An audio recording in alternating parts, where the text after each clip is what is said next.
It is strange. People spend their whole lives trying to force Plan A to work, as if pushing harder were the same as living better. But there's a disturbing paradox. The more someone bets everything on a single path, the more life seems to enjoy testing that exact path. Feels unfair, but it's deeply real. And maybe that's why so many people feel anxious, exhausted, and constantly one step behind their own potential. What no one tells you is that the problem isn't discipline, focus, or motivation, it's attachment. Attachment to "it has to be this way", attachment to control, attachment to the perfect script. But life doesn't care about scripts. It cares about adaptability. And here's the counterintuitive truth. Plan B, the one you never wanted to consider, is what makes you stronger, calmer, and far more capable of long-term success. Not because it's easier, but because it's rooted in the antifragile wisdom the Stoics understood long before modern psychology.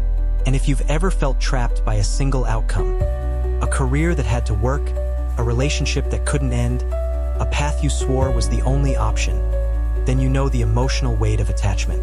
The good news? That weight disappears the moment you understand flexible planning, alternative routes, and the Stoic logic of not depending on a single ending. Today, you'll see why Plan B isn't a failure. It's your hidden advantage.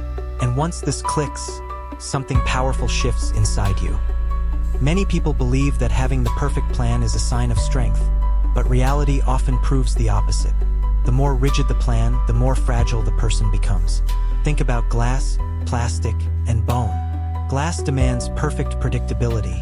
One wrong move and it shatters. Plastic absorbs shock. Bone requires impact to grow stronger. And if you pay attention, life resembles that impact far more than it resembles a spotless showroom. There was a time when following the right path seemed non-negotiable. The ideal company, the ideal position, the ideal salary, as if life were supposed to be a straight line. Then came an abrupt layoff that crushed that entire structure like glass hitting concrete. Ironically, the best opportunities appeared only after releasing the obsession with how things must be. When the perfect script was abandoned, space opened for paths that had never even been considered. This paradox touches everyone. Linear plans only work in linear worlds, and no one lives in a linear world. Life is chaotic, filled with curves, surprises, emotional weather, and unexpected turns. People who insist on living like glass break under the smallest shock.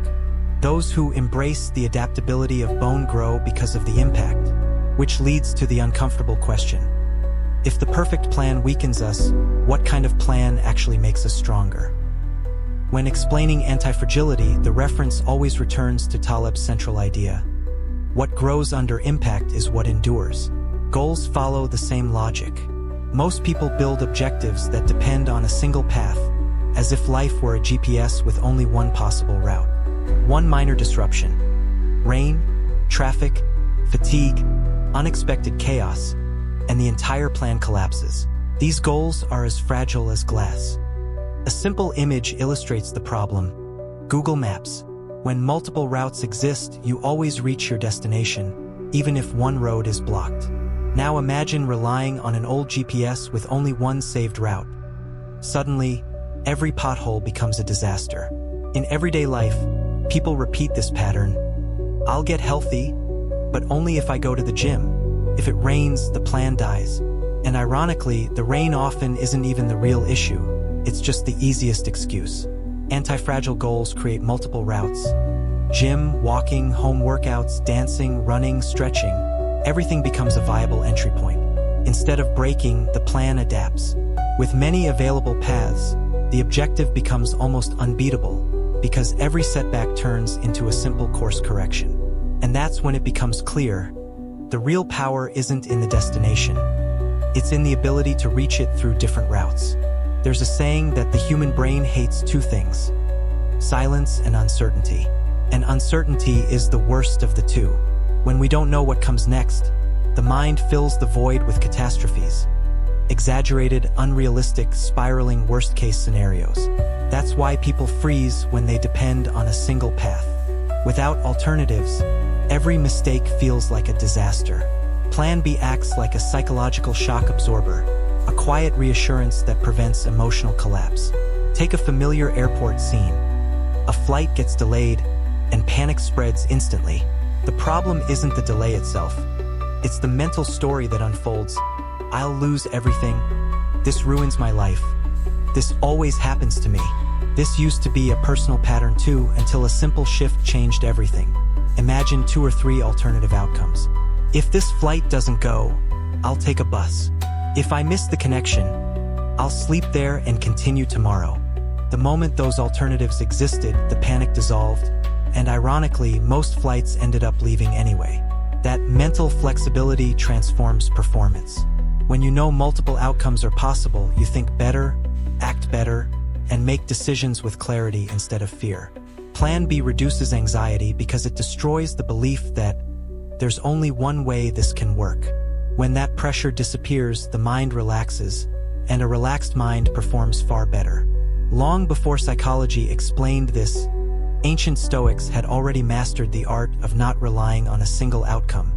When discussing antifragility, the conversation often returns to the Stoics, who understood, centuries before Taleb, that relying on a single plan is a guaranteed path to suffering.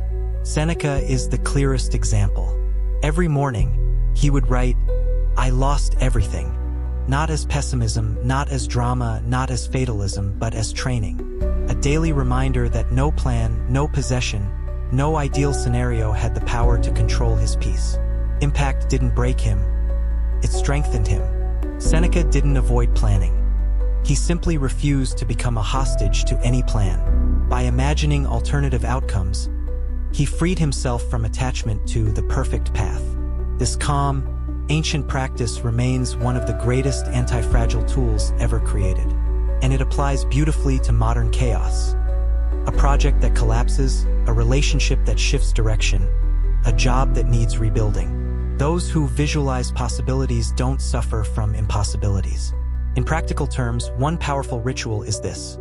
Before pursuing an important goal, list 3 possible paths, 3 alternative outcomes, and 3 actions you can take if things change. This Stoic exercise dissolves attachment and creates room for intelligent improvisation. Because once you train detachment, you never run out of exits. And this mindset leads naturally into the real stories of resilience. The kinds that emerge when life forces a plan B that no one ever expected. No one chooses the moment life collapses, but it's in those moments that the real plan B is born. The one that isn't romantic, pretty, or fair, but necessary. Take the story of a student who lost her job overnight. Her entire identity was tied to that role, as if her worth came from a badge. At first, she was sure that moment would destroy her. Months later, she was thriving in a completely different field, earning more, feeling alive again. Plan A had crumbled, but Plan B had been waiting in the background the whole time. Resilience can be distilled into 3 essential ingredients: realistic optimism, becoming your own resource, and what could be called emotional memory loss, letting the past stop replaying like a broken film. This becomes very clear after a meaningful relationship ends. At first, it's almost automatic to revisit every detail, every conversation, every gesture, trying to solve the mystery of the collapse. Only when the ruins stop being excavated does space appear for something new. And ironically, that emptiness becomes the foundation of a much better life. Moments like these reveal a hard truth. The plan that destroys you is never the one that failed. It's the refusal to create another. Life isn't trying to preserve your expectations. It's trying to expand your capacity.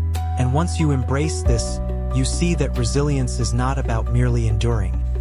It's about reinventing yourself with intelligence. Which leads to the practical question. How do you become anti-fragile, one small step at a time? No one becomes anti-fragile overnight. It isn't a mystical transformation or a heroic leap. It's something far simpler and far deeper. Anti-fragility grows from micro-courage. The tiny steps you take even when uncertainty whispers and fear grumbles in the background. Trying a different route for 10 minutes just to see what happens. A small action, almost trivial, but quietly revolutionary. A powerful approach is to treat everyday life like a series of experiments. Want to study better? Shift your method for a week. Want to exercise more? Change the stimulus. A light run today, a quick home workout tomorrow, an awkward but fun dance session on the weekend. These micro-experiments become a personal laboratory, where every attempt teaches something new. The goal isn't perfection, it's variety. So no single failure has the power to stop you. This is how real antifragility is built. When someone learns to break a giant goal into small exploratory paths, the impossible shrinks. The journey stops feeling like a narrow tunnel and becomes a web of possibilities. And as they learn to play with the unknown, life stops looking like a minefield and starts feeling like an adventure guided from within. At the end of the day, all this knowledge only matters if you put it into motion, and motion begins small. So here's the question you can't escape. What's the plan B you've been avoiding? Or even deeper, what's the plan A you're trying to drag forward even though your heart already knows it no longer fits? It's uncomfortable to admit, but that honesty is where strength, clarity, and freedom begin. So ask yourself, what micro-courage can you take today? Experiment with a new path for 10 minutes. Try a different approach. Loosen one expectation. Expand one option. You don't need to become a new person, just someone open to new routes. Because here's the truth. Antifragility begins the moment you stop forcing the impossible and start adapting to the inevitable. And let me leave you with one final question. If you were starting life from scratch right now, what possibilities would you create without fear? Share it in the comments. Your insight might be exactly what someone else needs. And if this message opened your perspective, subscribe and turn on notifications so we can keep growing together, one flexible, powerful step at a time. Keep walking with me into the Innerverse.